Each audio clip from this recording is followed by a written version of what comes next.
1. My TIFU took place a few years back when my family, consisting of my husband, parents, sister, her fiancé, and my parents' dog, went for a walking holiday to Skye in the Scottish Highlands. We had been staying in Dorney and were travelling to Skye for long walks and to enjoy the beautiful scenery. It was September, and it was a beautiful sunny day, which was a change, so we decided to go to the fairy pools for our walk. As I have already said, we went on long walks, so we were halfway through this one, and I really needed to pee. Now, this particular area had vast and beautiful, flattish landscapes, and there the problem lay. There was not much cover. Also, due to the sun, a lot of other people had been drawn to the fairy pools, so there wasn't much chance I could do my business on the side of a path without being noticed. I'm also female, so I can't just whip it out and pee anywhere I like. We walked on, and I just kept lookout for ideal peeing spots. I couldn't wait much longer and spotted a decent-sized boulder just off the trail. I ran up to it and decided it was probably good enough to partially conceal myself behind it. This would offer cover from my family and people following behind us. There was also a small hill on the path ahead, which would conceal me from other people further up the trail. Or so I thought. I proceeded to pull down my trousers, squat down and relieve myself, thank the Lord. I was just about done and getting ready to clean up when I heard it. Or should I say, them. People coming up the hill on the trail ahead. Shit, I thought. Panic set in, and before I knew what I was doing, I attempted to shuffle while still squatting down, further around my rock, trousers and knickers around my ankles. Here is where I fucked up. You can probably guess what happened next. I tripped and fell face first, arse in the air around the other side of the rock. At the very same time, my dad was talking to my future brother-in-law about the beauty of Skye, turning and gesturing at the vast plains around us, where they were, instead, greeted by a full moon. Well, that's one way to leave an impression on your brother-in-law. What can I say? I have epic comedic timing, it seems. All I can say is that I'm glad they were the only ones to see it. I hurriedly concealed myself, cleaned up, and went back down to assess the damage. They both found it utterly hilarious. Great. And still enjoy retelling the story of my fuck-up to this day. Well, c'est la vie. 2. Alright. I'm sure you need some backstory for this. So, one of my local fire departments runs an Explorer program, where high schoolers can learn how to be a firefighter. I only joined recently, in July in fact. Though I've already done a few things already, such as how to work a fire hydrant, how to do your job when there's an active shooter, and how to operate a fire hose. It's a cool program. I'd see if one of your local fire departments have. Anyways, enough backstory.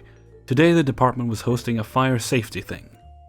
There were a few bouncy houses, cookies, and a station where you can operate a fire hose, and knock down wooden flames, with help of course. I was put on this station. I switched off between helping the kids operate the hose, which I might add is still extremely powerful, and putting the wooden flames back up. My first fuck-up occurred while I was operating the hose with a kid. We were waiting for another kid to put the flames back up. Now, the kid putting the flames up isn't an explorer, but a brother of one, and a son of a firefighter. Anyways, he put the flames back up, and I looked down to turn on the hose. I turn it on, and almost instantaneously the kid who put the flames up yells. I quickly cut the water, and the flame kid slowly emerges from behind one of the flames, and he was completely soaked. Apparently, he had walked after putting the flames back, but one had fallen down. He thought it'd be a good idea to try and pop it right as I was about to spray. I'm pretty sure I'm on his brother's, and his dad's shit list now. Oh, and the kid who was operating the hose? He thought it was hilarious. Now for my second fuck-up. This occurred when I was once again helping use the hose. This little girl came up and asked to spray the hose. I happily obliged, and knelt down to get a better grip on the hose, since she obviously wasn't going to. I told her where to put her hands, and told her to wait a moment because my shitless buddies were putting the flames back up.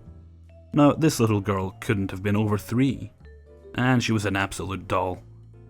Anyways, all of a sudden, ignoring my warning, she quickly pulls back on the release, somehow opening it. This took me by surprise, because most 8-year-olds can barely open it. Anyways, after she opens it, the pressure that had built up in there shot out, along with a ton of water. Of course, not expecting a 3-year-old to open a valve that most 8-year-olds struggle with, I stumble and completely soak my entire foot in a puddle of water. Oh, and I almost sprayed the same kid again. I'm definitely on their shit list. Now for my third fuck up. Me and some other firefighter were on flame duty, and everything was going fine. Until a kid in a plaid shirt showed up. Anyways, while me and the other firefighter were putting the flames in place, kid in plaid shirt thinks it'd be a great idea to go against what the hose operator told him to do, and sprays it full blast with the fire hose. Now I need to add that the fire hose used was the smallest one we had, but it's still pretty powerful, especially at full blast. Anyways, we get completely drenched. The actual firefighter was pretty pissed, but didn't lash out at the kid or anything. I was extremely pissed, to say the least, especially because I had my wallet and phone in my pocket, which are both fine, I might add. I didn't lash out at the kid because I usually bottle my anger, but I still was visibly pissed. I went and got a drink, and required the hose operator to keep a hand on the valve when kids aren't supposed to open it. 3. My crush Chloe lives with me. We are best friends. Before we were just friends, but her mother kicked her out of the house, so she lives with me now and we spend most of our time together. She is pretty funny, has good taste in music, can play video games like a boss, and has an amazing body. I am a guy, what do you expect? Anyway, right by where we live, there is this family that has chickens. The chickens will run around in the back. We find them cute and noisy at times. I decided to bring Chloe to the woods at the back of the street. Don't think negative. I had a treehouse in there and I wanted to show her how old it was. She likes to see old houses and stuff like that. So instead of walking on the street, I decided we can go through the field. I mean, I'm a teenager, I don't care, and I was with my crush. She asked if I was sure that I want to go through the field instead of the woods. I acted tough and asked, "Are you scared of walking through the field?" I already know, whenever she is questioned, she will prove someone wrong. I'm talking a lot about her, I'm smitten. Of course, we both walked through the field, but it involved passing by the chickens. No big deal, right? I was so wrong. God, I was so wrong. We were walking past them. There was one orange one and 2 brown ones. We walked past them, and our backs were facing them.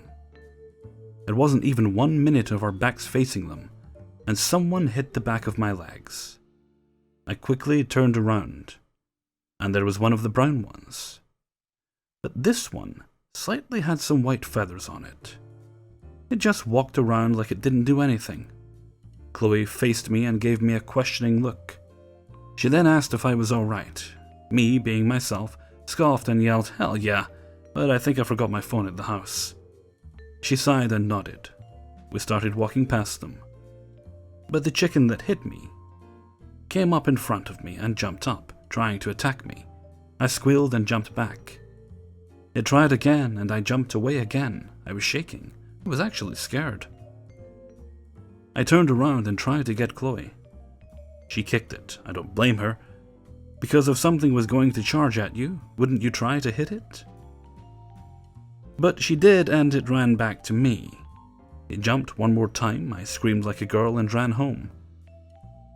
So I was attacked by a chicken in front of my crush. Not only that, I was a huge wimp and jumped around while squealing and acted like a scared girl. and my crush kicked it with no problem. God, I'm so embarrassed. 4. So for those of you that don't know, there is this drug called salvia, which is still legal in many states within the US. When you smoke it, the results can be unpredictable. Some people lay down, roll around and moan. Some walk around trying to talk, and some people, as you will soon learn, just totally freak the fuck out. The only way I can describe this drug is it's like having your consciousness ripped from your body and sent to an alternate reality where your worst nightmares and fears become reality. The worst part is that the moments after you smoke the salvia, you forget ever smoking it. So you have no idea what's happening to you. The trip only lasts 5 to 10 minutes, but for the person who smoked it, it can feel like days. To put dosage into perspective, the concentration I had is 20 times, which is, theoretically, 20 times stronger than the raw leaf.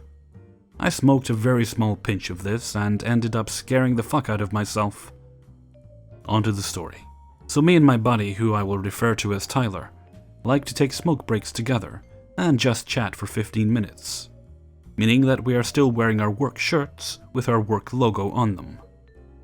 We have talked about my salvia experience, and he was interested in giving it a try himself sometime. On this particular day, he asked me if he could give it a shot. Here is how our conversation went. Me: here? No. Tyler: yeah, why not? Me: this isn't a very good setting. We should go back to your place later on and do it inside where the environment is a little more controlled. Tyler: come on, man. Can't be that bad. I've done, insert long list of drugs, before, so I'm sure I can handle this. Me: fine, but just a small amount. This shit needs to be respected. We walk around the side of the building to our cars, and he sits down in his passenger side seat with his legs out the side. I hand Tyler the baggie, and he proceeds to fill up his entire pipe with salvia. I try to tell him that that's way too much, and that he should go easy on his first try, but he won't listen. I asked him for probably the 100th time if he was sure he wanted to do this, and he just laughs. Next, he puts the pipe to his lips and takes the entire bowl in one hit. It was at this moment that I knew I fucked up. 30 seconds. He was fine at first. He began giggling, inspecting his hands, looking around, the usual. He then tried to stand up and immediately fell over onto the ground. I tried to help him back into the seat, but it was as if his legs had turned to jello and he wasn't able to stand up.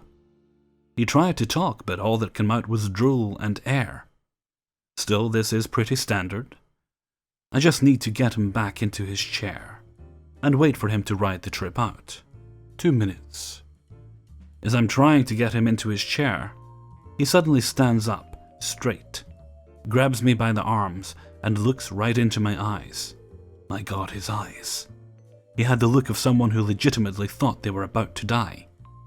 He then says calmly, I don't like this consciousness. He kept repeating himself over and over, louder and louder, until he was screaming. He probably said it 10 times. At this point, he's shaking and sporadically looking around. He then jumps up onto the open passenger door and sits on the top. I didn't want him to fall, so I calmly try to usher him back down in the seat when he stops shaking, again looks me in the eyes and whispers, I gotta get out of here. 3 minutes. This is where shit hits the fan. He barrel rolls over the roof of the car, breaking off the side view mirror in the process, and takes off at a dead sprint towards the busy road. I don't know why, but I yelled his name a few times, with no response obviously, before calmly walking after him.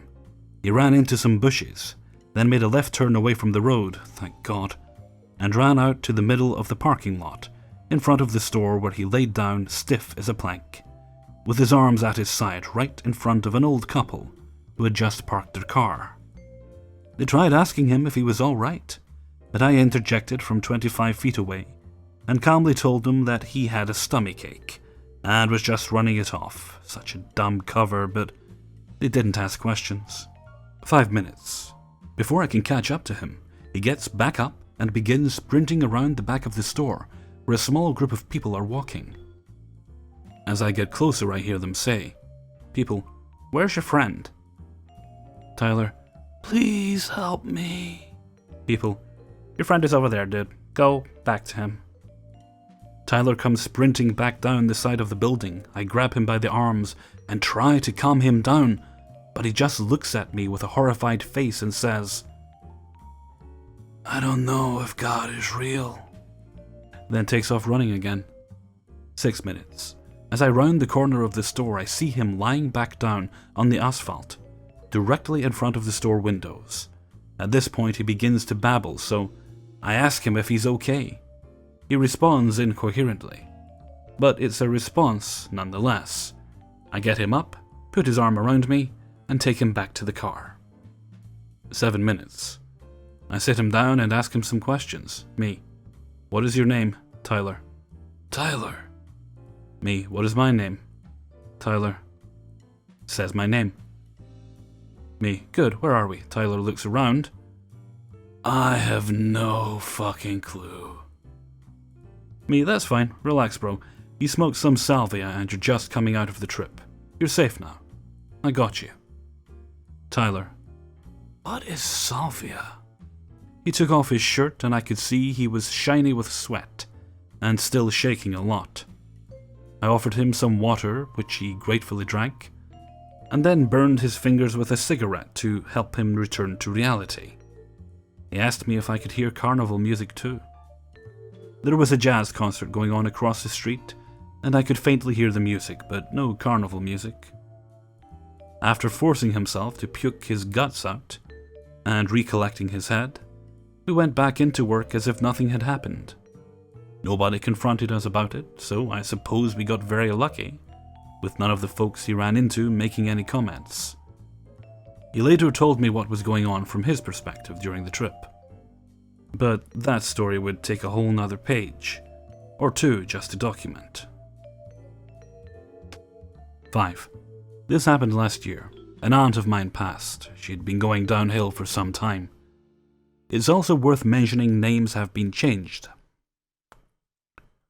We were never really close and saw each other during holidays at family gatherings, so on and so forth. That being said, I was trying to make an effort to be there for the family. I did not know well. My first fuck up was that I was late, so I quietly snuck in through the back after grabbing a tuna sandwich from the kitchen. What can I say, I'm an awful person. I don't bother looking for my family and just take the nearest available seat, as people are still talking about themselves. The priest calls for them to bow and pray. I'm not particularly religious, but out of courtesy I comply. Now, I am a good southern girl, and like all good southern girls with large families, I'm good at faking I know people to not be rude, and I'm fairly used to it. No shock to me that I didn't know anyone near me. As the priest prays, he comes to the point where he says, "We know that Raymond Jones is at peace with you now, Lord." At this my head snapped up and turned towards the casket. Lo and behold, there lay some old man I had never in my life met. And as I discreetly glanced around the room, my fears were confirmed. I was dead smack in the middle of the wrong funeral. What the hell? I knew it was the right day, right? So I play it cool and keep my head down. I can't slip out now because other latecomers are seated behind me, and I don't want to draw attention to myself by bolting out of there in a fit of panic. So I sit, and I wait, and I pretend to be really sad, not scared shitless. The ceremony dragged on for what felt like hours. I knew more now about Raymond Jones than my own aunt. The Reverend held one last prayer and bid us come pay our last respects. So I figured this was my chance to beat it.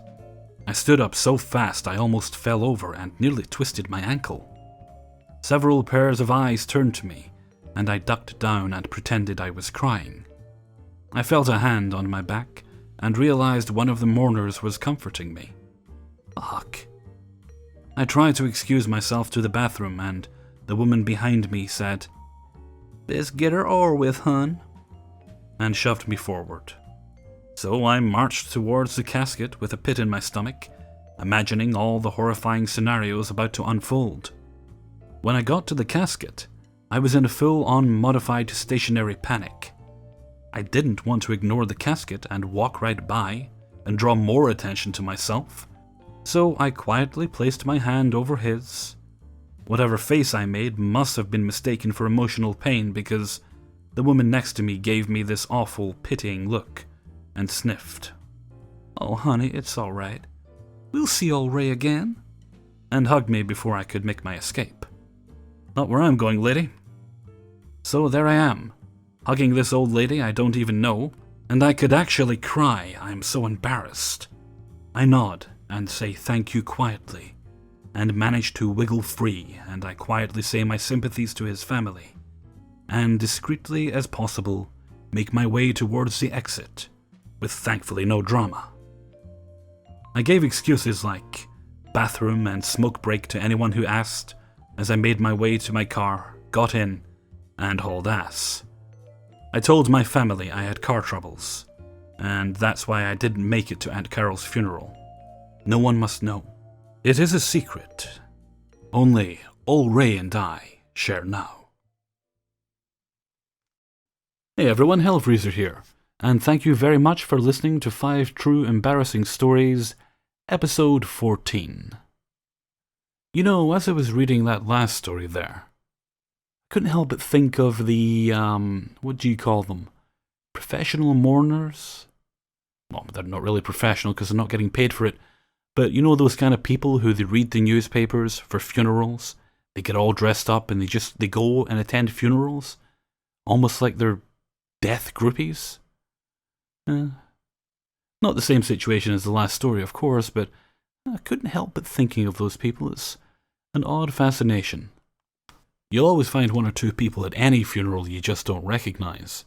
And odds are they could be a distant relative you haven't seen for a while, or it could just be some strange person who thought they'd enjoy a day out at a funeral. I would of course like to say thank you very much to all the individuals who allowed me to use their stories, especially since I was a little bit lax in acquiring TIFUs this week, but I managed to get enough in time. I believe stories 1 and 3, the bum showing and the chicken one, they were both actually subscriber stories. So, of course, thanks to sending those stories in to the individuals who did so. And I've actually got a few other stories from the person who sent in the first story, but I believe they want to be anonymous, so we will, of course, respect that. Okay, and with that, I think I'm going to head off for now, so until next time, thank you very much for listening, and take very good care of yourselves.